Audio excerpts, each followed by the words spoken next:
All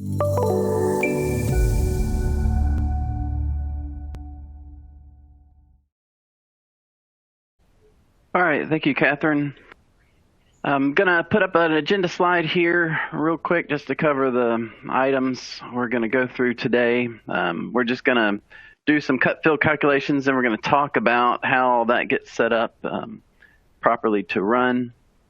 And then we'll do some reports on those calculations. Then we're going to go through end area volumes and annotation there. And then at the end, we're going to create a mass haul diagram. So there's what we're going to do. Let's jump right over into the product and get started. The data set, like Catherine said, is down in the resource list if you need to pull that. What we're going to be doing, we're going to be starting basically from scratch and then using the designs that Joey and Scott have done over the past 4 weeks. So just to remind everybody, we're going to be spending time in the training examples workspace, and I'm using the training Imperial work set. And the first thing we're going to do is we're just going to create a new file, and I'm going to put it in our session 6 data, and I'm going to put it in the corridors folder. And I'm going to call this file volumes. That's going to contain all the volume data that we create there. I want to make sure that I'm using a 2D seed file. I'm going to start with 2D. I'm going to let the program manage the 3D for me. So using that 2D seed volumes.dgn, and we'll hit save, and we'll let that load up. So over the past 4 weeks, Joey and Scott have been doing all the hard work on the design here. They've created the horizontal and vertical on our project here.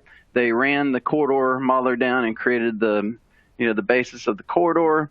And then they came in the next week and they did the intersection design, a median crossover design, and then last week Scott did the bridge abutment design. So the design that's taken place to this point has been a mix of corridor modeling, linear templates, surface templates on the slope. All that has been done here. So the first thing I'm going to do once I get my DGN up here is I'm going to reference in all the design that they've done there. So I'm going to go to my attach tools and attach a reference. And I'm going to attach that finished corridor. So the file I'm grabbing here is Highway 72 corridor, mainline finished.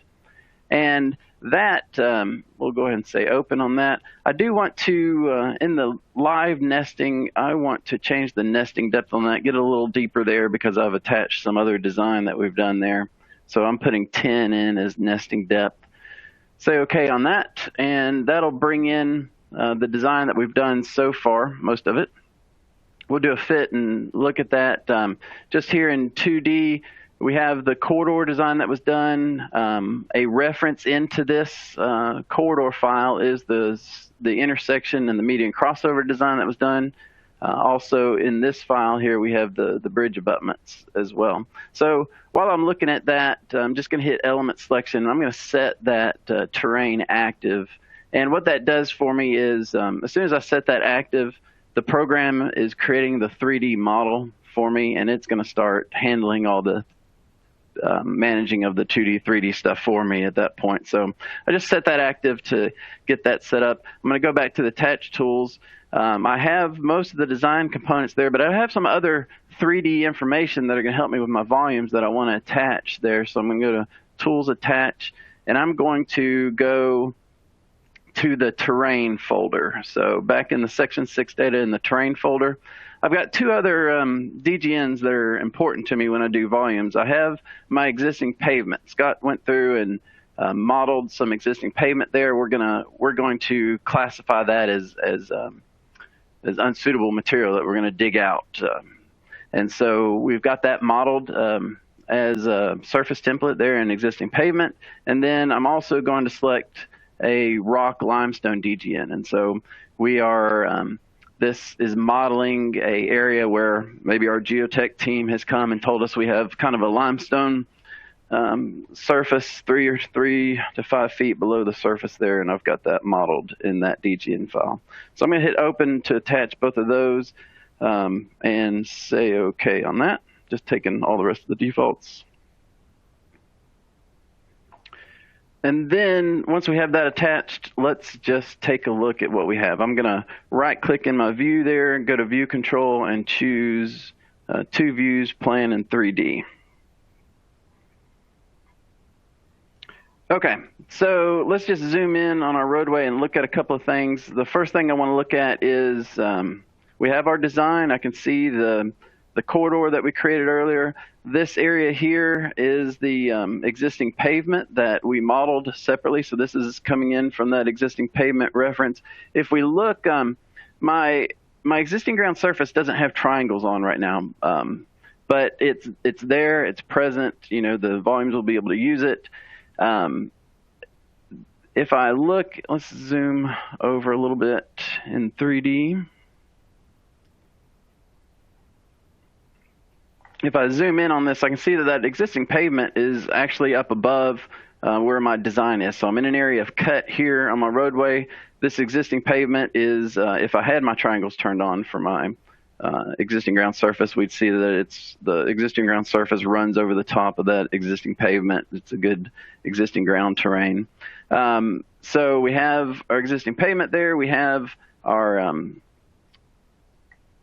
if we rotate it this way, we can see that here is our area where we have some rock strata modeled. And again, that's again, you can't see the existing ground, but that's all about 3 to 5 feet below existing ground in this area. So we're going to want to account for that in our volumes. And then when we get to the area of the intersection, this is where I want to again repeat that the work done by Joey and Scott in modeling this, they use surface templates in this area to model the depth of the pavement. And to do their modeling, they didn't use corridors and components in it. But as long as, since they use those surface templates, we have 3D depth on their components here. We're going to get good volumes from this. And this is Scott last week when he did his bridge abutment. He used some linear templates. He used some surface templates. He used different methods. So it doesn't really matter what methods you use when you're modeling. As long as you get a good 3D model in the end, the volume calculations will query the 3D. So it's kind of a, you know, the more time and the better your 3D model is, the better your quantities are going to be. Okay. So there's just a look at it in 3D. And I'm going to go ahead and run the command real quick. And then after we run the command to create our cut fill volumes, we'll take a step back and actually look at the setup that occurred for that. So really, once the 3D model is done, and it's done, we've got it all attached in, I'm going to go to Home. I'm going to be working a lot in this analysis drop-down today, and I'm just going to go straight to Create Cut Fill Volumes. And our Create Cut Fill Volumes dialog comes up. I'm going to go ahead and choose the selections here in the dialog instead of doing it in my heads-up display, just so I can point to each one of them with my mouse. What's going to happen here is when we create cut fill volumes, we're going to start at the existing ground, and we're going to go up to the design or down to the design, and we're going to create some new 3D meshes, some closed 3D meshes here in our 3D model. The meshes are going to represent the volume of cut, the volume of fill, so we're just telling it which feature definition to use, how we want those to look, and some other properties about those cut and fill meshes. We are turning on, we do want to use unsuitable materials. I do have that existing pavement section in here, that reference attachment here as an unsuitable material. We're not, in this data set, I don't have any custom volumes defined. We'll talk about that here in a second. We'll go through the different volume options. I do have my substrata. I do have my rock surface modeled in here, so I'm going to turn that on. And then it's asking when it creates a shape, when it creates my 3D mesh representing that rock cut, what feature definition do we want to use to represent that rock cut? And so we're using TC rock surface feature definition. So these are filled in for me by default. If you are in this for the first time, you might have to just hit the drop down there and browse to the right feature definitions, volumes cut and volumes fill for my cut and fill feature definitions, and then TC rock surface for my substrata. So really, once you fill out that dialog, make sure your feature definitions are set. Make sure you're telling it to use which components you want to use. It's just a matter of we're going to accept all those prompts, and we're going to let it run here for a minute. So, and it popped up on the screen. I'll drag it over. So it's going to give you a status bar showing you what all it's doing.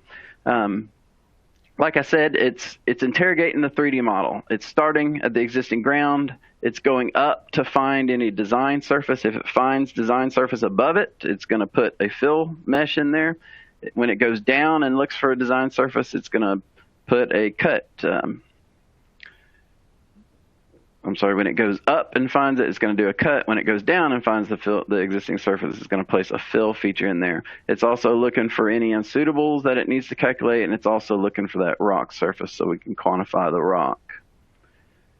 So we'll let, looks like it's doing the last process there. And what's going to happen when it's completely done is I'm going to have new 3D meshes here in the 3D of this file. So currently, I have nothing in this file. It's only, right now, I've only referenced in the design that we've done previously. So there's actually no elements in this file. So after I get done with this cut fill command, I'm going to have 3D meshes here in my 3D model. And we'll let it finish processing here, and we'll take a look at those elements. What it's done, like I said, it's created those closed 3D meshes. So I have, now that the command is run, I have a physical representation of the cut, the fill, the unsuitable, the rock strata is all now drawn in the 3D model for me. So when I do volumes on it, I'm getting a true 3D prismoidal volume of all the different materials that are drawn in here. So let's just take a look real quick.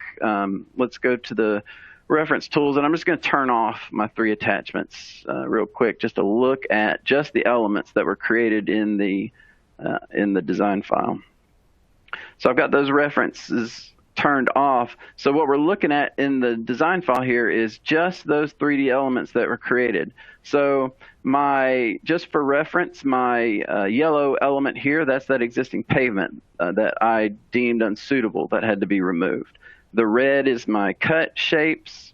The blue are my fill shapes. This gray is where I'm doing some rock cut on that. So now I have a true 3D representation of the cut, the fill, the unsuitable, the rock that's going to be quantified on this job. If I click on any one of the elements, I can go to the properties in over here. I can look at the properties on it, and I can get volumes right off. So I'm doing some inspection on what the program has calculated here. I'm doing some visual inspection in the 3D. I'm going to look at my volume numbers over here by just querying the volume of that element. And then I can also maybe take a quick look at it in cross-section view. So let's do that real quick. Let's, in our attach tools, we're going to turn our reference back on. This has all of our design components back in it. So I'm going to go and go into the corridors ribbon up here, and I'm going to create dynamic sections here. I'm just going to create dynamic sections along our corridor. Pick our corridor, and we'll open up view 3 for my cross-section view.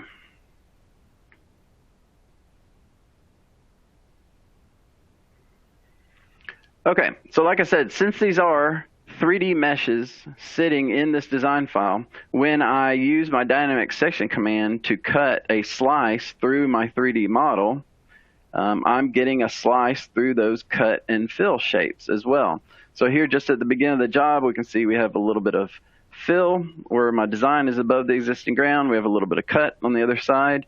Remember, our yellow shape is that unsuitable existing pavement that we're removing. Let's go down and take a look maybe where we have some of that rock strata. I'm going to say locate station via data point. And going to data point, we'll just cut a section right there along our roadway. Here we have my rock strata, and that's this gray area that's, like I said, some distance below the existing ground. So any area where I have cut out of that strata area, I've got a shape for the rock surface there. Let's go now to maybe where the intersection was designed. I'm going to again say locate station via data point and plan view, and I'm going to cut a section just right down that driveway that or that intersecting road. And we can see that where we did the design in the median, that was done, we did the corridors over here, and then we did surface templates here in the median. We did surface templates over here, but since those surface templates have, have pavement buildup in them, we have those different layers showing up here, and we have cut and fill for all those elements there as well. Let's take a look at one more section. Again, I'm going to right-click. I'm going to choose Locate Station via Data Point. I'm going to go down into our where we're modeling that bridge abutment a little bit. I'm going to go about halfway down the slope and place a data point. And what I wanted to show here is, I'm almost down near the bottom of the slope, so I have a little fill here that it's modeled for me. And you'll see that the bridge components are up here up top, and they don't have any volume. I'm not doing any fill to get up to those bridge components.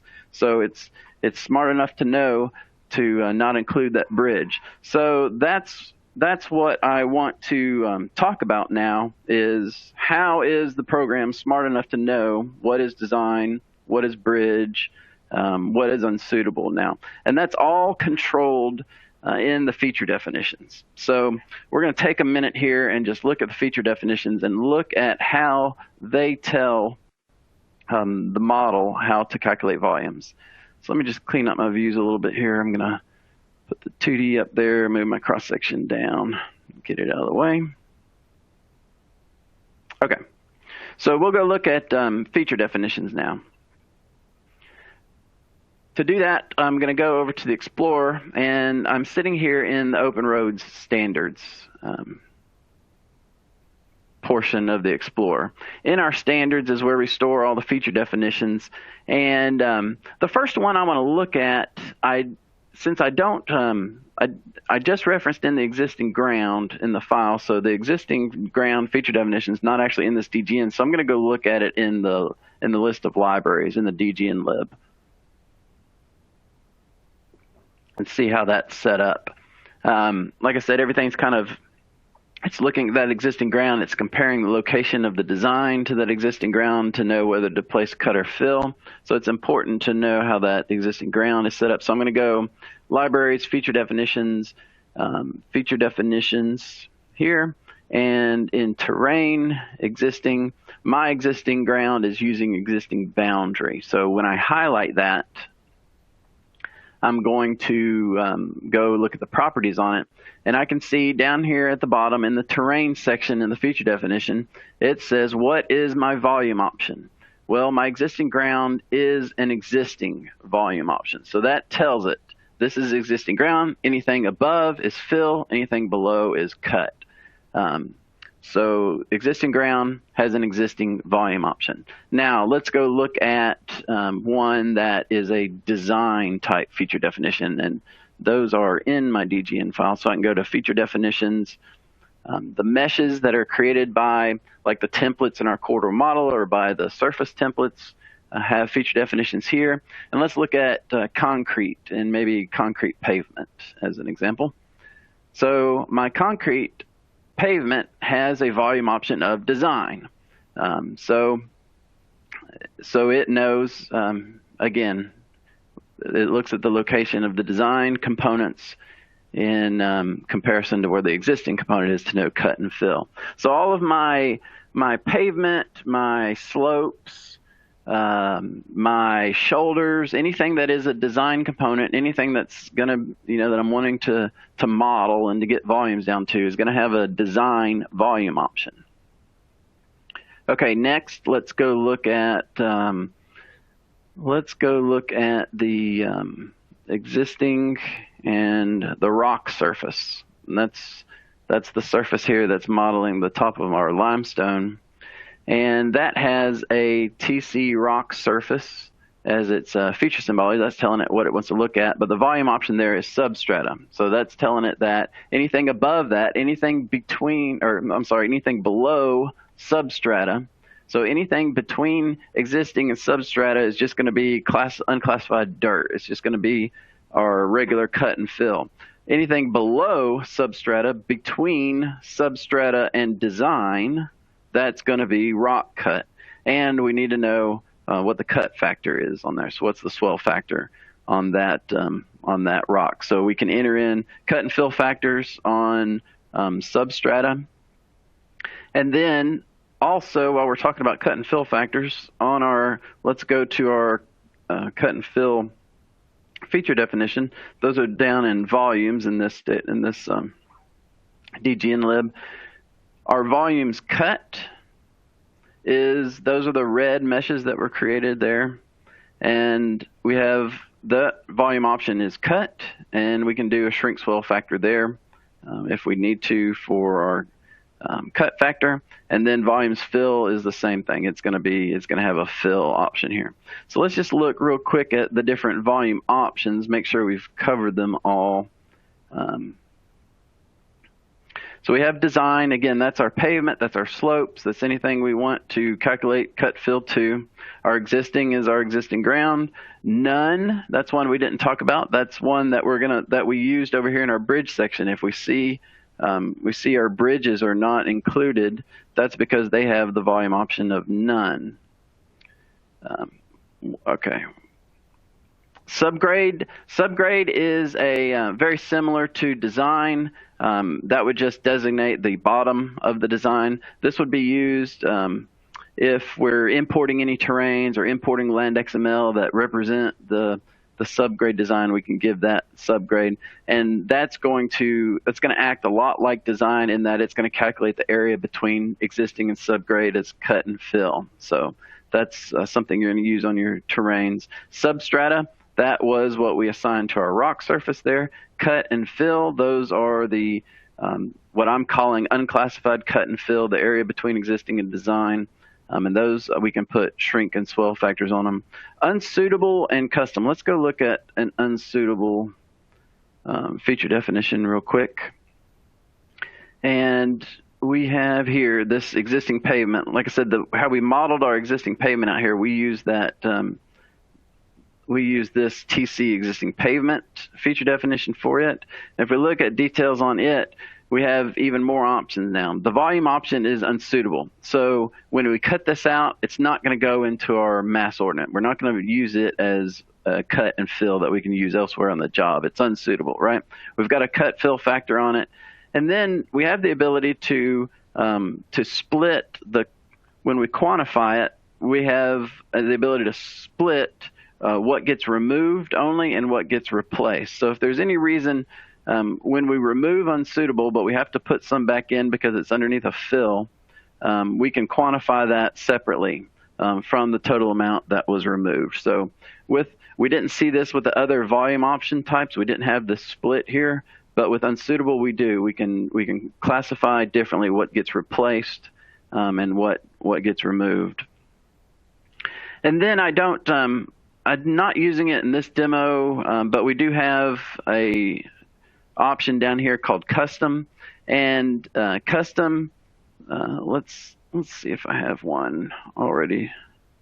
Let's go to structural grading. Nope, I really don't. But let me just I'll just show you on one. If we choose custom, a custom is a type of design. I would call it a design feature definition, and this allows you to quantify your, like a structural fill. Back in En-ROADS, we had moisture density control, MDC, where it's a closed, what you're going to have in your model, you're going to have a closed design shape, and it's going to allow you to split that and to show what gets removed and replaced. So this is going to be like a structural fill where you have to use some kind of select fill. This is going to be moisture density control where you're removing a certain amount of existing ground underneath.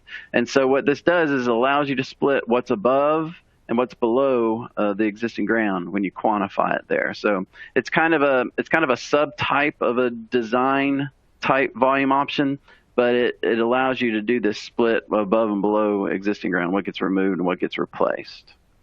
Okay, so we'll set grass back like it was as design.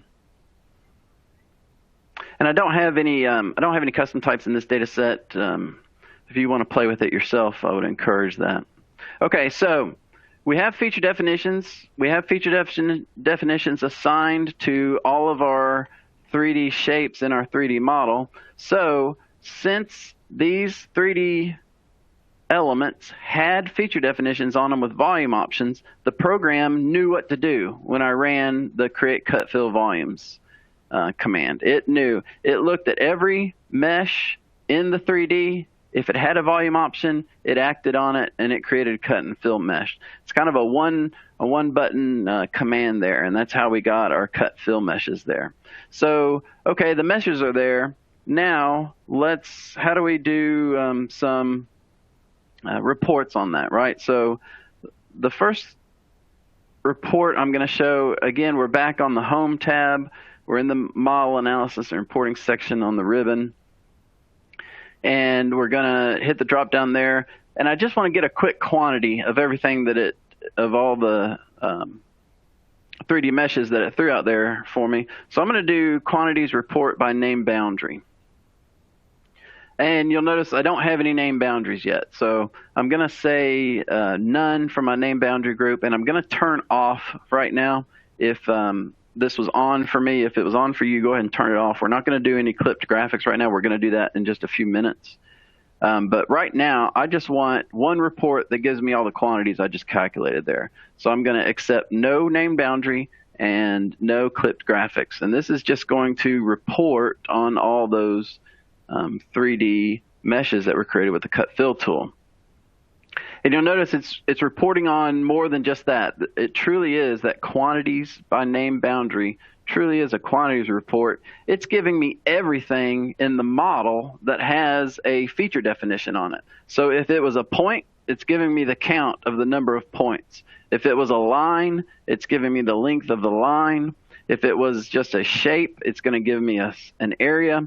And if it was truly a 3D mesh with a volume, it's going to give me the volume there in my. So this is truly a quantities report for everything in the model that has a feature definition on it. Everything that the program knows is a part of the civil model, it's going to give me a report on that. So I'm going to get areas, I'm going to get volumes, everything here. If I want to look at just the volumes themselves, I can come down and use the volumes.xsl. And again, since this is XSL, this is formatable. You can change columns, change headers, change information that's being reported. And also, since it's in the report browser here, I can make use of the format options where I can say, you know what, my cubic units, I do want those in cubic yards. Some of you may have to come here and toggle that on. If it's off, it's reporting them in cubic feet here in my Imperial data set. So I turned on convert to cubic yards, and really with cubic yards we really don't need decimals, so I'll set that down to a tenth on my volume. So there I've formatted it to cubic yards and to just a tenth of a cubic yard. And again, this is you'll notice my unsuitable material there, my existing pavement. I was splitting that up. So here's my total unsuitable material on the job, and how much of it does not need to be replaced, and how much of it has to be replaced, back under a fill there. My volumes, my unclassified, what I call unclassified cut and fill, just the dirt cut and fill, that's here, volumes cut and volumes fill. You notice that everything is being reported based off of the name of the feature definition. So the feature definition is critically important here in our volumes calculation. It not only tells it what type of object it is, it also tells it when it comes here to be reported, we're often grouping by the feature definition itself. So here's my cut and fill, and I get totals down here if I wanted to see what the total cut and fill were on my job. So that's the quantities report by name boundary, and that's just giving me the full volumes. So these volumes, full prismoidal volume of all the elements in my DGN. So if I want to, there's a lot of power that I can use with in the drawing production by using drawing boundaries, named drawing boundaries, and we're gonna switch over to a different DGN and start doing that. And since I wanted to show the ability of the program to do that clipping that we'll see on a lot of these volume tools. So I want to go to a new DGN that doesn't have anything in the 3D. So what I'm going to do is just switch DGNs right now. We're going to go to File, Open. We're going to browse to the not the corridors folder. We're going to go back up to Section 6 Data. We're going to go to Sheets folder. And in there I have a blank DGN waiting for us there. It's just got, I think the only thing I did in there was just set up go ahead and have a 3D model waiting for us. So I'm going to open up that file. That was Highway 72 volumes eastbound, westbound. So we're going to use some named boundaries here to split up our volume calculations and quantify them a little differently. Okay.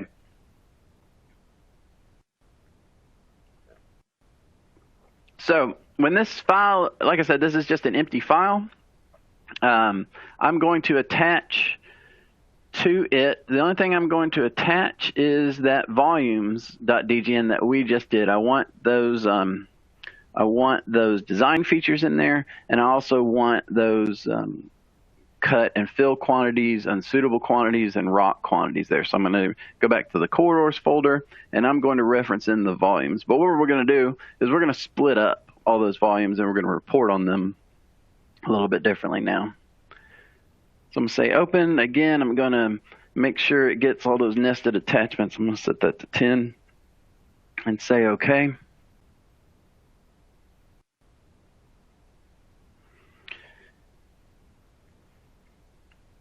Okay, so if I need to report on volumes by station, that's a requirement on a lot of these road jobs.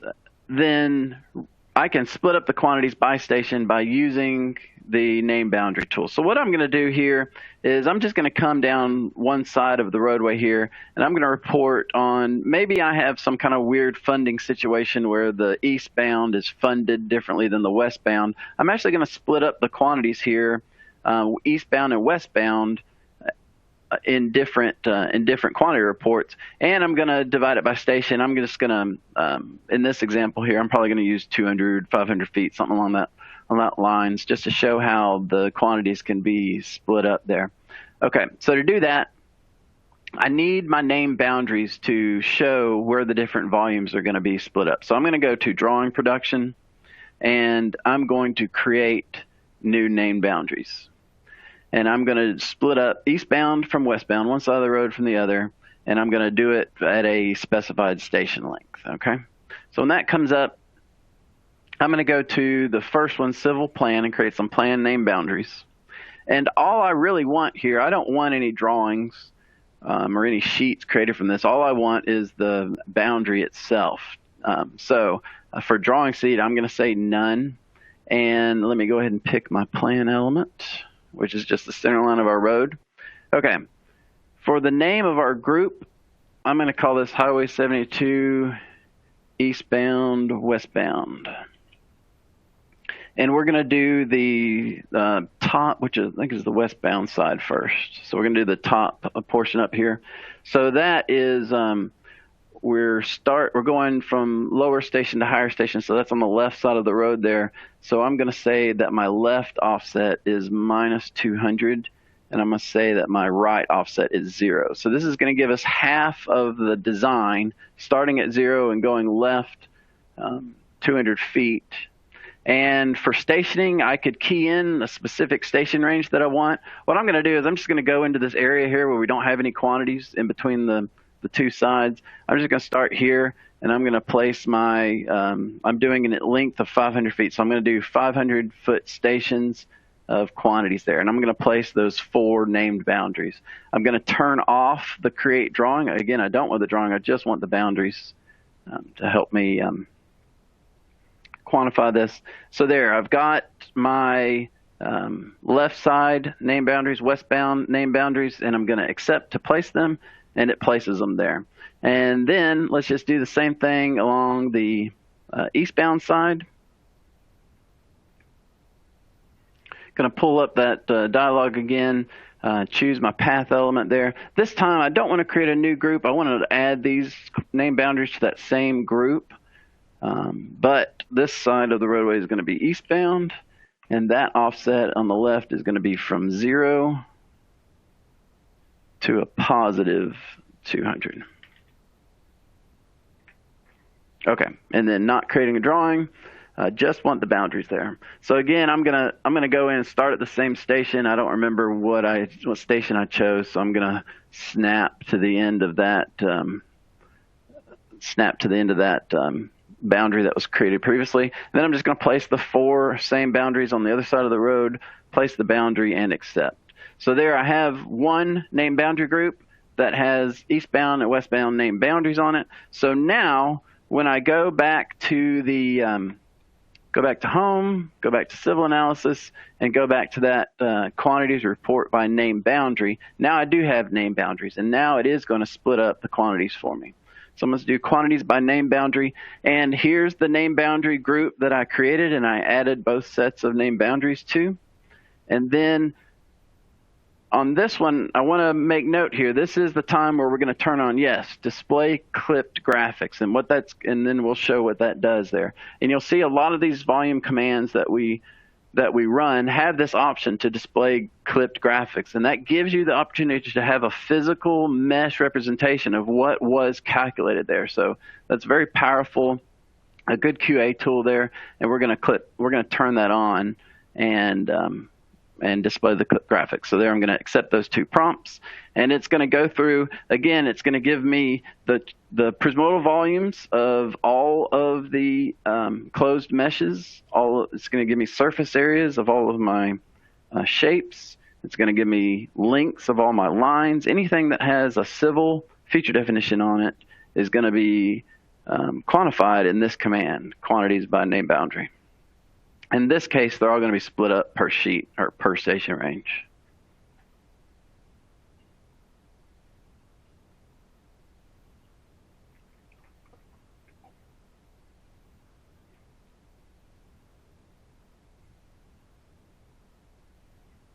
All right, when that gets done calculating, it's given us for the different station ranges, and I didn't take time to type in the even station range. It just took what I data pointed. But every 500 feet, here's my eastbound volumes.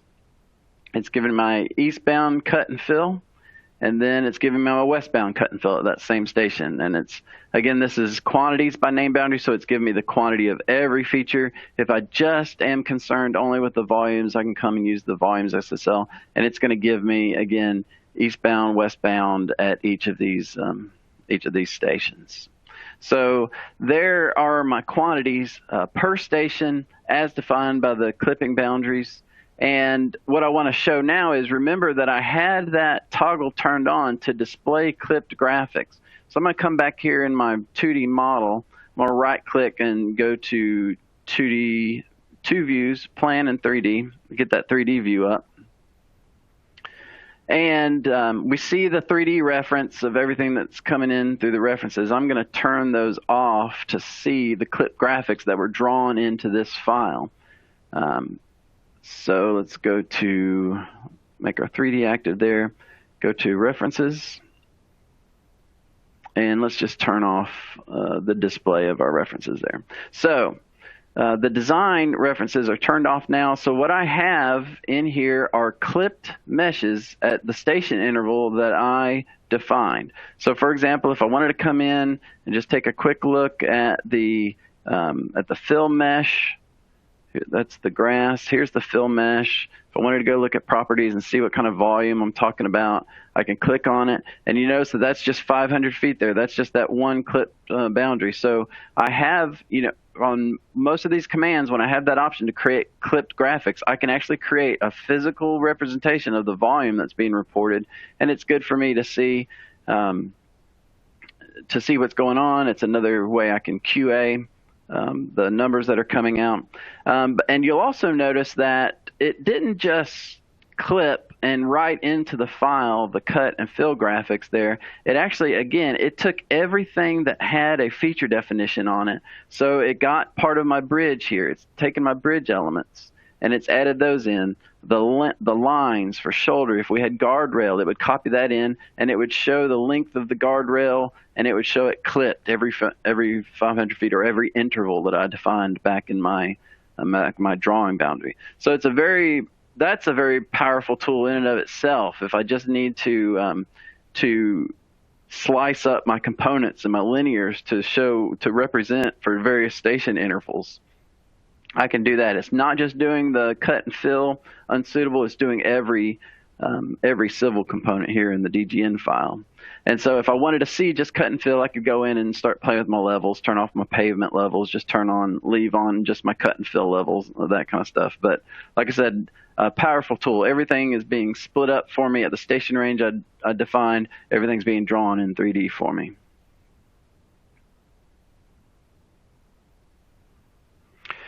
Okay, so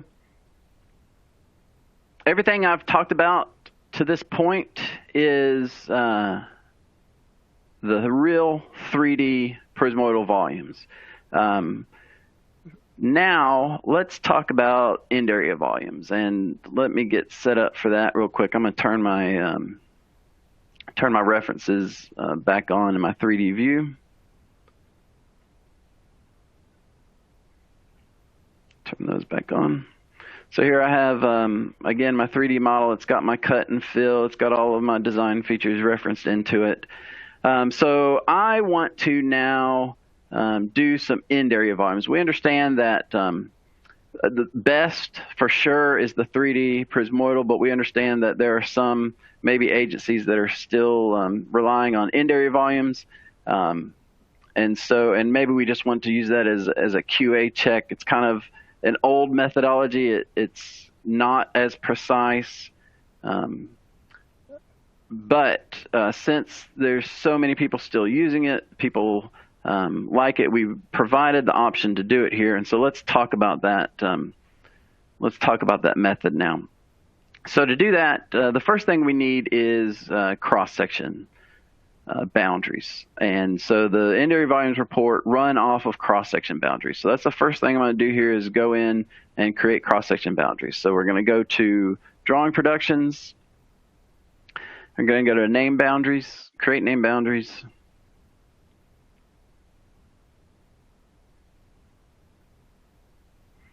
And this time we're going to create cross-section name boundaries, which civil cross-section is the type.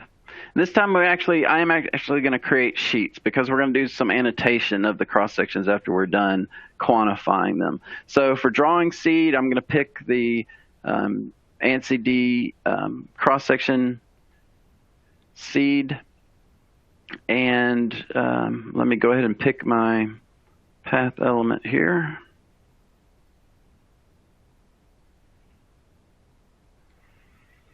Okay, and I'm okay with that name. What I want to do, I'm just going to do a portion of the roadway here because the calculations here can take a little bit. So I'm just going to do a portion of the roadway.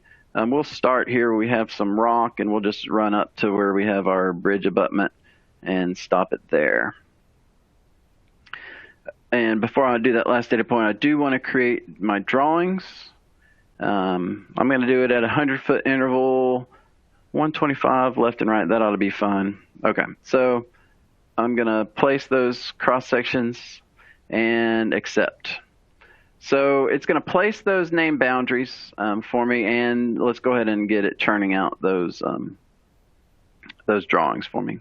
While it's doing that, we'll just talk generally about how we do the end area volumes. We need these cross-section name boundaries. These cross-section name boundaries are going to tell it how often our end areas are going to be calculated. What it's going to do, it's going to go and look at the features that are crossing those cross-sections. It's going to calculate the area. It's going to multiply it by the interval between the cross-section boundaries, and it's going to report on that value for us. So, like I said, less precise than doing it with the prismoidal volumes, but it's been around forever. It's going to be around for a while more still.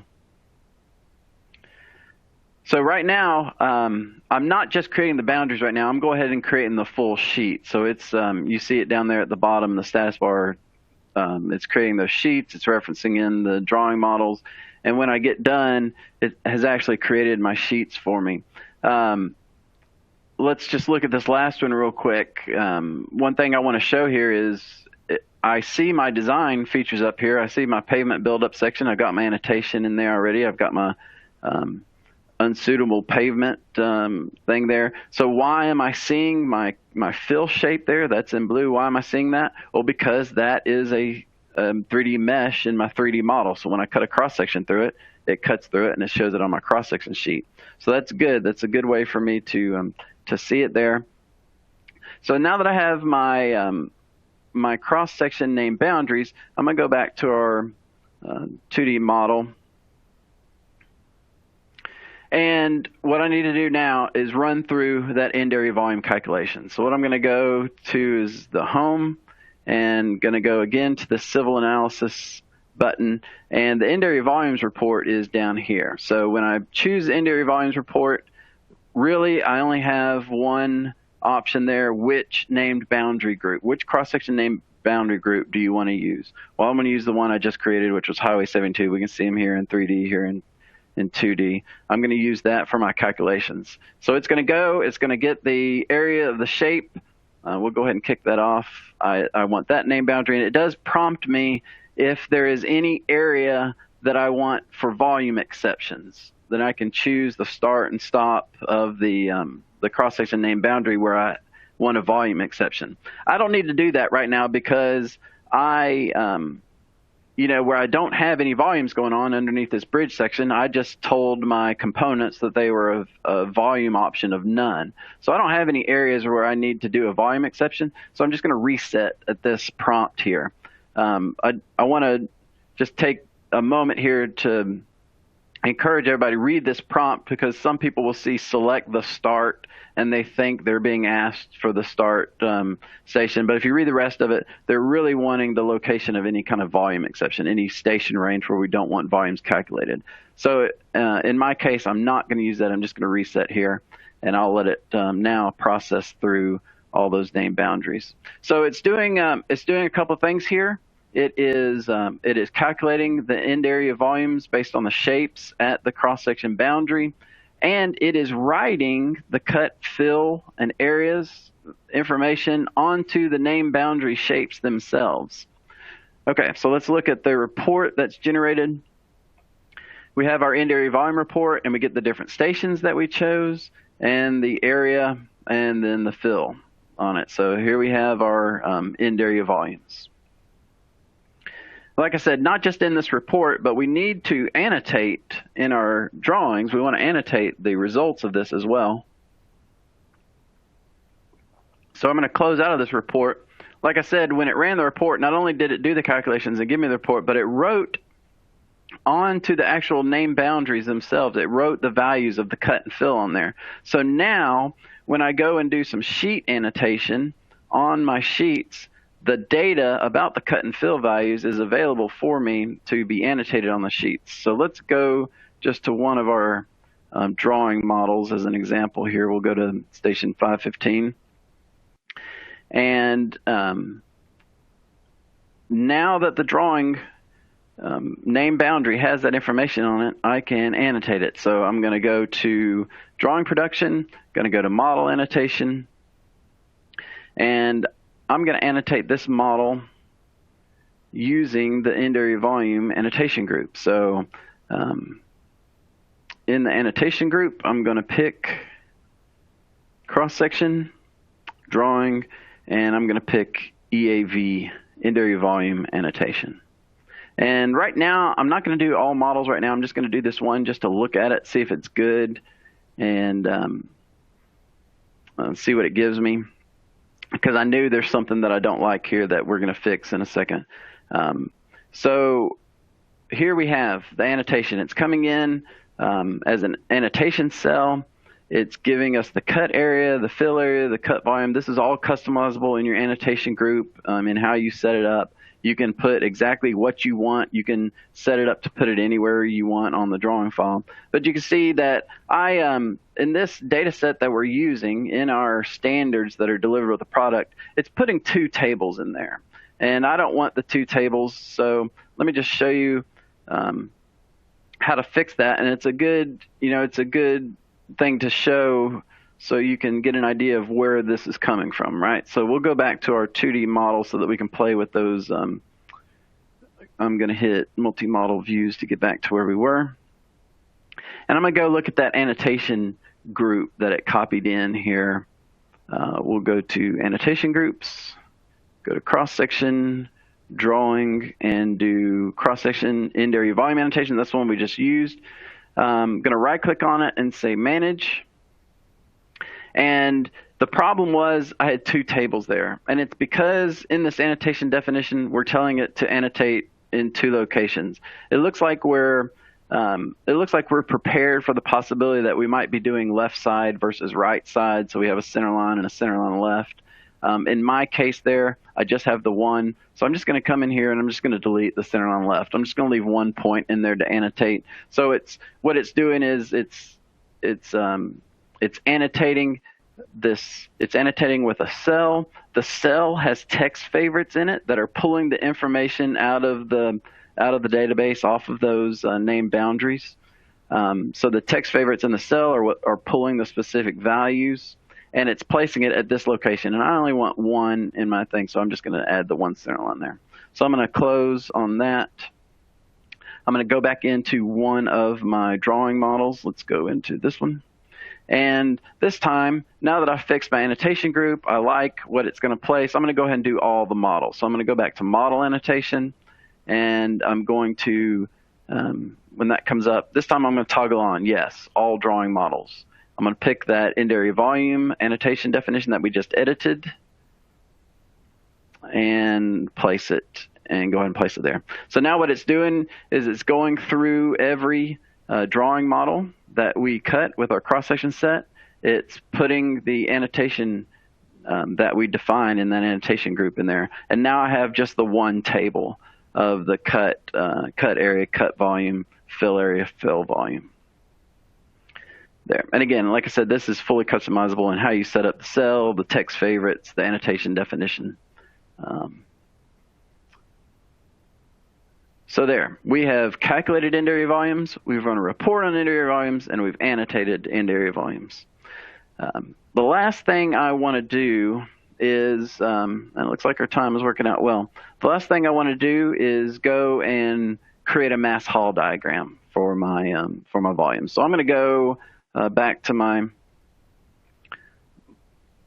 multi-model views. That gets me back here to my 2D. I know that command is going to ask me for a center line. That's why I came back here.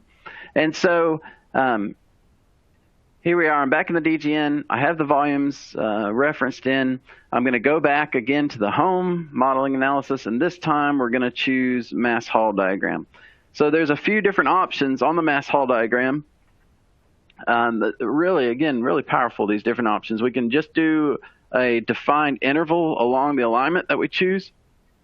I can use that cross-section boundary that I just created, or I can use plan boundaries that I created. So I can do mass haul based off of these left and right plan boundaries that I did earlier. So there's just a ton. However you need that data broken out and reported, you have a method for you. And not only that, you have the option down here at the bottom again to clip it based off of that and display the physical representation of those volumes that you're reporting on. Okay, so in our case, I just want to show the interval method. So I'm going to pick I'm going to pick method interval, then it's going to prompt me for the alignment.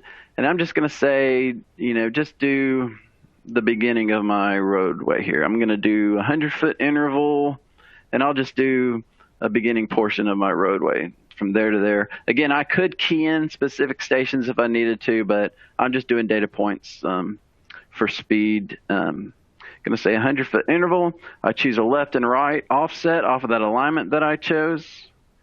And let me show you, before I do that, it's going to ask me what annotation group do I want to use. So the annotation group here I want to pick is in profile, drawing, and I want to use the mass hall diagram annotation group. This annotation group has some things like the axes, the grid, the labeling on the axis. Everything is set up there in the annotation group, so I'm going to pick that, and then I'm going to finish and do my right offset and my vertical exaggeration. Again, here's where I choose that annotation group. Since I selected it now, it did copy it into the file, and that's why it's there. And then the last thing it asked me is, what do you want the model to be named? What's going to happen when I finish with these prompts is it's actually going to create a new model in my DGN for that diagram. That's going to be the name of the model that creates. And at this point, I don't want to display any of those clipped graphics on this. I really just want the diagram itself.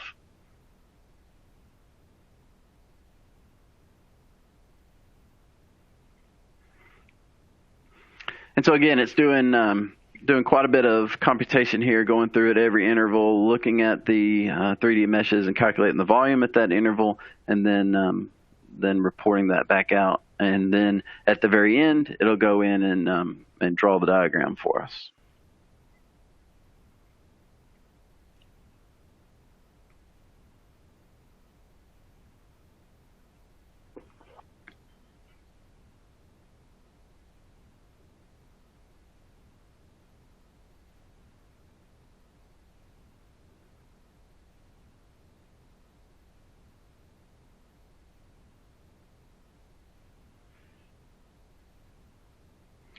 Okay, so now that I ran that, here I get my report. Very simple, station and volume on that. And then this basically is plotted out in our model for it. It used all that information from the annotation group that I selected, which includes, axis labels. We're telling it to put vertical dotted lines for our major axis, just ticks for our minor. We gave it a label there, and here is the plot actually then of that. We were in a little bit of cut there at the beginning, then or a little bit of fill, then we're in some cut, and it's plotting that diagram for us. So this is a model now in our DGN file using that model name that I gave. So.